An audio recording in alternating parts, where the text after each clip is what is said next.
The 16th word. In the name of God, the merciful, the compassionate. Indeed, his command when he wills a thing is, be. And it is. So glory be unto him in whose hand is the dominion of all things, and to him will you all be brought back. Quran, 36-82-3. This word was written to afford insight, and understanding to my blind soul by pointing out 4 rays from the light of the above verse, to dispel the darkness and afford me certainty. First ray. O my ignorant soul! You say, the oneness of the divine essence together with the universality of the divine acts, the unity of Almighty God's person together with his unassisted comprehensive dominicality, his singleness together with his unshared all-embracing disposal, his being beyond space and yet present everywhere, his infinite exaltedness together with being close to all things, and his being one and yet himself holding all matters in his hand, are among the truths of the Quran. Yet the Quran is all-wise, and that which is wise does not impose on the reason things which are unreasonable. And the reason sees an apparent contradiction between these things. I would like an explanation of them which will impel the reason to submit. The answer. Since that is the way it is and you want to be certain and reassured, relying on the effulgence of the Quran, we say, the divine name of light has solved many of my difficulties. God willing, it will solve this one too. Choosing the way of comparison, which brings clarity to the mind and luminosity to the heart, like Imam Rabbani, we say, I am neither the night nor a lover of the night, I am a servant of the sun, it is of the sun that I speak. Since comparison is a most brilliant mirror to the Quran's miraculousness, we too shall look at this mystery by means of a comparison. It is as follows. A single person may gain universality by means of various mirrors. While being a single individual, he becomes like a universal possessing general qualities. For example, while the sun is a single individual, by means of transparent objects, it becomes so universal it fills the face of the earth with its images and reflections. It even has as many manifestations as the number of droplets and shining motes. Although the sun's heat, light, and the 7 colors in its light comprehend, encompass, and embrace all the things which confront them, all transparent things also hold in the pupils of their eyes the sun's heat, and its light in 7 colors, together with its image. And they make a throne for them in their hearts. That is to say, with regard to unity, the sun encompasses all the things which confront it, while with regard to oneness, the sun is present together with many of its attributes in everything through a sort of manifestation of its essence. Since we have passed from the comparison to a discussion of representation, we shall indicate 3 of the many sorts of representation which will be a means to understanding this matter. The first. This is the reflection of dense, physical objects. These reflections are both other than the thing reflected. They are not the same, and they are dead, without life. They possess no quality other than their apparent identity. For example, if you enter a store full of mirrors, one said will become thousands of Saids, but the only living one is you, all the others are dead. They possess none of the characteristics of life. The second. This is the reflection of physical luminous objects. This reflection is not the same as the thing reflected, but neither is it other than it. It does not hold the luminous object's nature, but it possesses most of its characteristics, and may be considered as living. For example, the sun entered the world and displayed its reflection in all mirrors. Present in each of the reflections are light and the 7 colors in light, which are like the sun's qualities. Let us suppose the sun possessed consciousness, and its heat was pure power, its light, pure knowledge, and its 7 colors, the 7 attributes. The single sun would be present in all mirrors at one moment, and would be able to make each a throne for itself and a sort of telephone. One mirror would not be an obstacle to another. It would be able to meet with all of us by means of our mirrors. While we are distant from it, it would be closer to us than ourselves. The third. This is the reflection of luminous spirits. This reflection is both living, and the same as the spirits. But since it appears in relation to the capacity of the mirrors, it does not hold completely the spirit's essence and nature. For example, at the moment the angel Gabriel, peace be upon him, is in the presence of the prophet, peace and blessing upon him, in the form of Diya, he is prostrating with his magnificent wings in the divine presence before the sublime throne. And at the same moment he is present in innumerable places, and is relaying the divine commands. One task is not an obstacle to another. Thus, it is through this mystery that the Prophet Muhammad, peace and blessings be upon him, whose essence is light in nature, luminous, in this world hears at the same time all the benedictions recited for him by all his community, and at the resurrection will meet with all the purified at the same time. One will not be an obstacle to another. In fact, some of the saints who have acquired a high degree of luminosity and are called substitutes, Abdal, have been observed in many places at the same time, and the same person has performed numerous different acts at the same time. Indeed, just as things like glass and water act as mirrors to physical objects, so the air and ether, and certain beings of the world of similitudes are like mirrors to spirit beings, they become like means of transport and conveyance of the speed of lightning and imagination. The spirit beings travel in those pure mirrors and subtle dwellings with speed of imagination. They enter thousands of places at the same time. Despite being restricted particulars, through the mystery of luminosity impotent and subjugated creatures like the sun and semi-luminous beings restricted by matter like spirit beings may be present in numerous places while being in one place, thus becoming like absolute universe, and with a limited power of choice being able to perform many matters simultaneously. Thus, what thing may hide itself from address of oneness which is within the manifestation of the attributes and acts of the most pure and holy one through his universal will, absolute power, and all-encompassing knowledge? The most holy one, who is far beyond and exalted above matter, free and exempt from any restriction or limitation and the darkness of density, of the sacred lights of whose names all these lights and luminous beings are but dense shadows, and of whose beauty all existence and all life and the world of spirits and the world of similitudes are semi-transparent mirrors, whose attributes are all-encompassing and whose qualities, universal. What matter could be difficult for him? What thing can be concealed from him? What individual can be distant from him? What person can draw close to him without acquiring universality?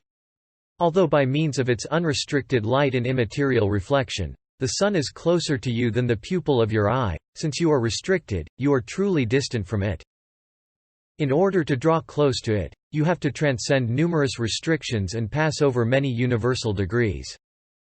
Simply, in effect you have to expand to the size of the earth and rise as far as the moon, then you may be able to approach directly to a degree the sun's essential level, and meet with it without veil. In just the same way, the glorious one ot beauty and beauteous one of perfection is infinitely close to you, and you are infinitely distant from him. If your heart has strength, and your mind, eminence, try to put the points in the comparison into practice. Second Rio, my senseless soul. You say that verses like, indeed, his command when he wills a thing is, be. And it is. Quran 36-82. And it will be no more than a single blast, when lo, they will all be brought up before us. Quran 36-53. Show that the existence of things is instantaneous and merely through a command, and that verses like, such is the artistry of God, who disposes of all things in perfect order. Quran 27-88. And, who has created everything in the best way. Quran 32-7. Show that existence of things is gradual, through a vast power within knowledge, and a fine art within wisdom. What is the point of agreement between them? The answer. Relying on the effulgence of the Quran, we say, firstly, there is no contradiction. Some are like the former, like primary creation. And some are like the latter, like the repetition of creation. Secondly, the infinite order and extreme skill, fine art, and perfect creation together with the ease, speed, multiplicity, and extensiveness which are observed in beings testify decisively to the existence of the truths of these two sorts of verses. Since this is so, proving it to be true outside this and making that the point of discussion is unnecessary. It should rather be asked, what is the wisdom in them? What is their meaning and purpose? Thus, we shall point to this wisdom with an analogy in the form of a comparison. For example, a craftsman like a tailor creates something artistic with much difficulty and employing many skills, and makes a model for it. Then he can make others similar to it quickly and without difficulty. Sometimes, even, it becomes so easy they are as though made at a command, and they acquire a powerful order in that way. Like a clock, they function and work as though at the touch of a command. In just the same way, after making this palace of the world and all its contents originally, the all-wise Maker and all-knowing Inscriber gave everything, particular and universal, the whole and the parts, a specified measure and proportion through an ordering of divine determining, like a model. So, look. Making every century a model, the pre-eternal Inscriber clothes them with bejeweled new worlds through the miracles of his power. And making every year a scale, he so skillfully fashioned new universes through the wonders of his mercy according to their stature. And making every day a line, he writes the decorated, constantly renewed beings in them through the subtleties of his wisdom. Furthermore, just as that absolutely powerful one makes each century, each year, and each day a model, so he makes the face of the earth, and the mountains and plains, gardens and orchards, and trees each a model. He continuously sets up new universes on the earth and creates new worlds. He removes one world and replaces it with another, well-ordered world. Season after season he displays the miracles of his power and gifts of his mercy in all the gardens and orchards. He writes them all as wisdom-displaying books, establishes them as kitchens of his mercy, and clothes them in ever-renewed garments full of art. Every spring he arrays all trees in raiments of brocade and adorns them with fresh jewels like pearls. He fills their hands with the star-like gifts of his mercy. Thus, the one who performs these matters with infinitely fine art and perfect order and changes with infinite wisdom, bounty, and perfection of power and art the traveling worlds which follow on one after the other and are attached to the string of time, is certainly all-powerful and all-wise. He is all-seeing and all-knowing to an infinite degree. Chance cannot interfere in his works. He is the all-glorious one who decrees. Indeed, his command when he wills a thing is, be. And it is. Quran, 36–82. And the decision of the hour is as the twinkling of an eye, or even closer. Quran, 16–77. And both proclaims the perfection of his power, and that in relation to his power the resurrection and great gathering are most easy and free of trouble. Since his creational command comprises power and will, and all things are entirely subjugated and obedient to his command, and he creates with no difficulty or hindrance, in order to express the absolute ease in his creating, the Quran of miraculous exposition decrees that he does this through a mere command. To conclude, some verses proclaim the extremely fine art and infinite perfection of wisdom in beings, especially at the start of their creation. While others describe the extreme ease and speed and infinite obedience and lack of difficulty in the recreation and return of things in particular. Third ray. O my soul full of doubts and evil suggestions and exceeding its bounds. You say that verses like, there is not a moving thing, but he has grasp of its forelock. Quran, 11:56. And in whose hand is the dominion of all things. Quran, 36–83. And we are closer to him than his jugular vein. Quran, 50–16. Show that God is infinitely close to us. And yet, the verses, and to him shall you return. Quran, 36–83. And the angels ascend to him in a day the measure of which is 50,000 years. Quran, 70–4. And the hadith which says, God is beyond 70,000 veils, and truths like the Prophet's peace and blessing upon him ascension show that, we are infinitely distant from him. I would like an explanation which will bring this profound mystery closer to the understanding. The answer. Then listen to the following.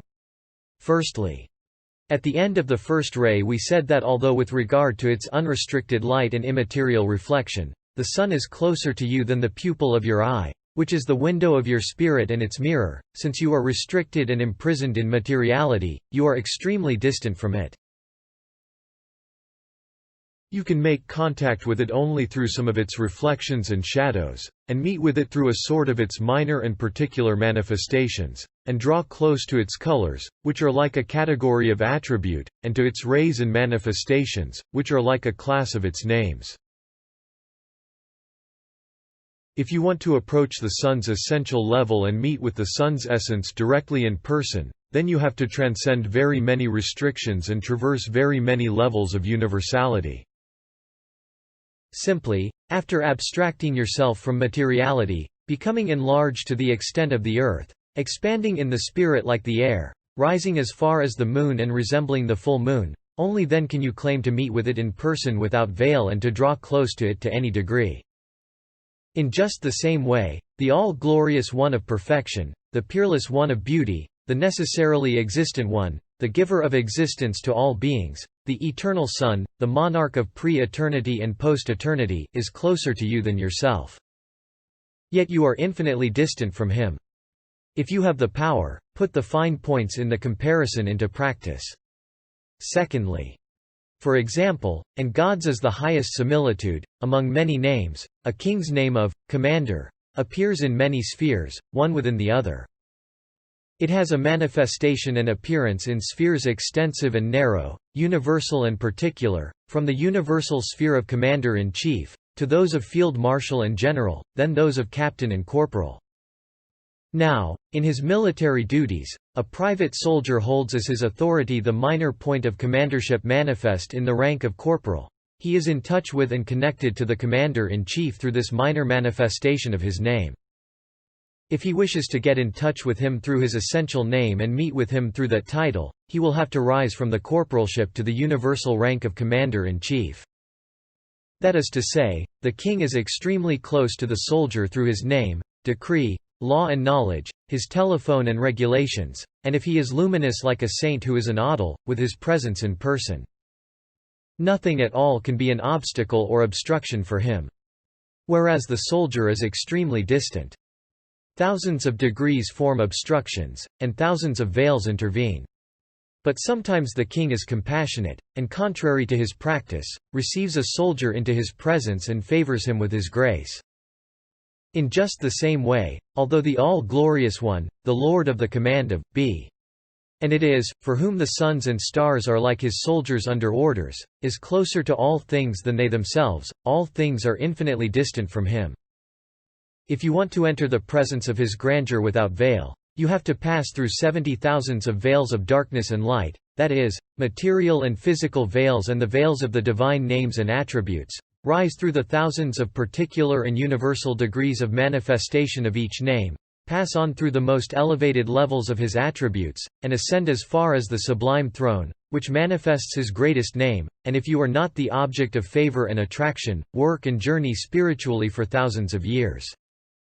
For example, if you want to draw close to him through his name of Creator, you have to have a relationship through the particularities of your own Creator, then in regard to the Creator of all mankind, then through the title of Creator of all living creatures, then through the name of Creator of all beings. Otherwise you will remain in shadow and only find a minor manifestation. A reminder. Because of his impotence, the king in the comparison put means like field marshal and general in the degrees of his names. But the absolutely powerful One, in whose hand is the dominion of all things, has no need of intermediaries. Intermediaries are only apparent, a veil to his dignity and grandeur. They are heralds and observers of the sovereignty of his dominicality within worship, awe, impotence, and want. They are not his assistants, and cannot be partners in the sovereignty of his dominicality. Fourth ray.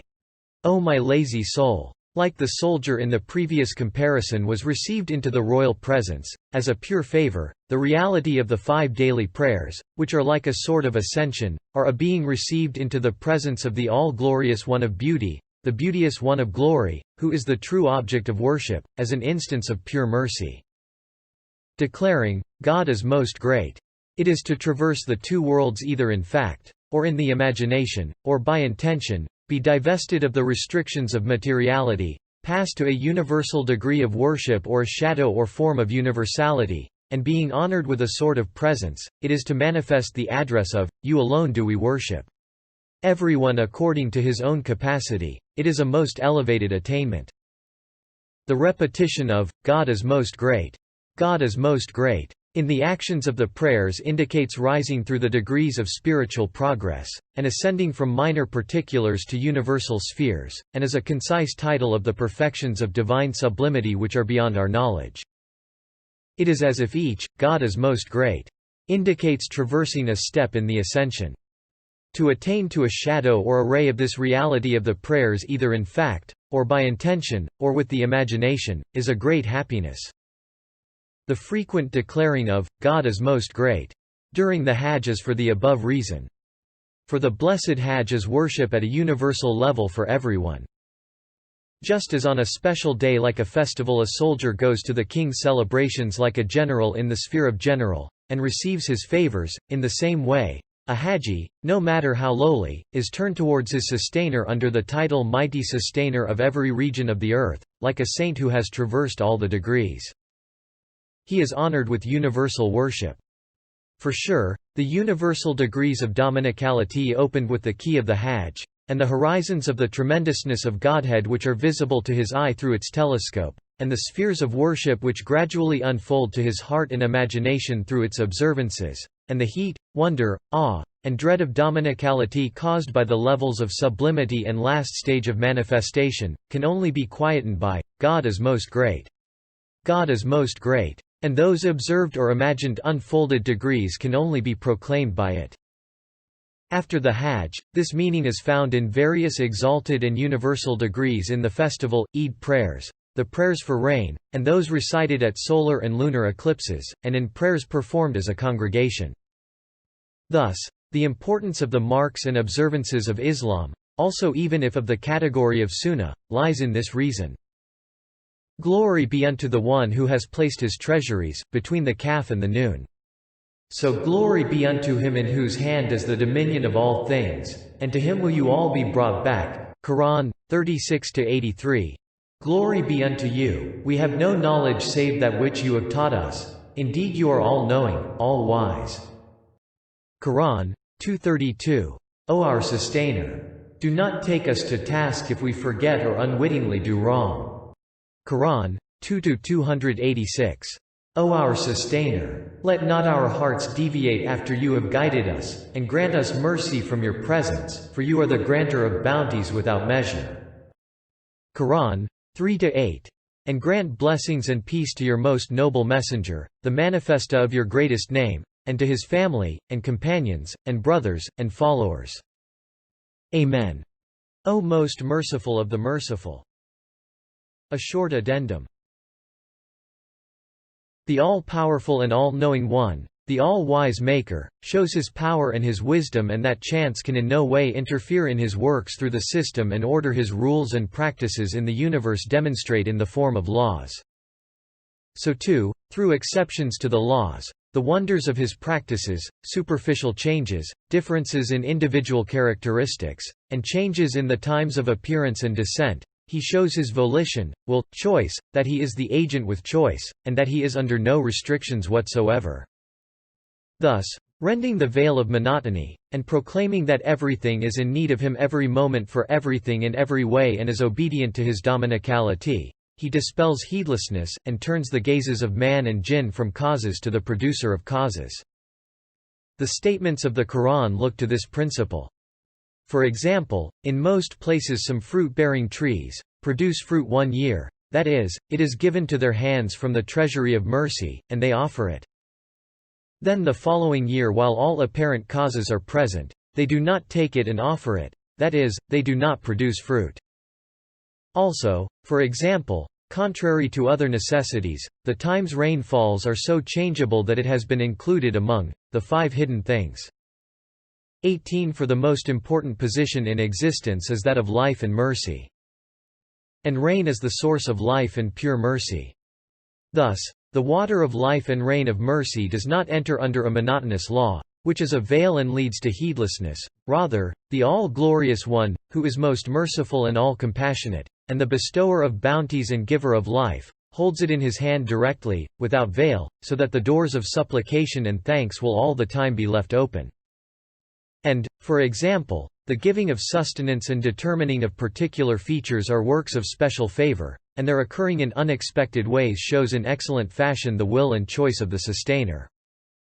You may make further comparisons with other divine acts, like the disposals of the air and weather and the subjugation of the clouds.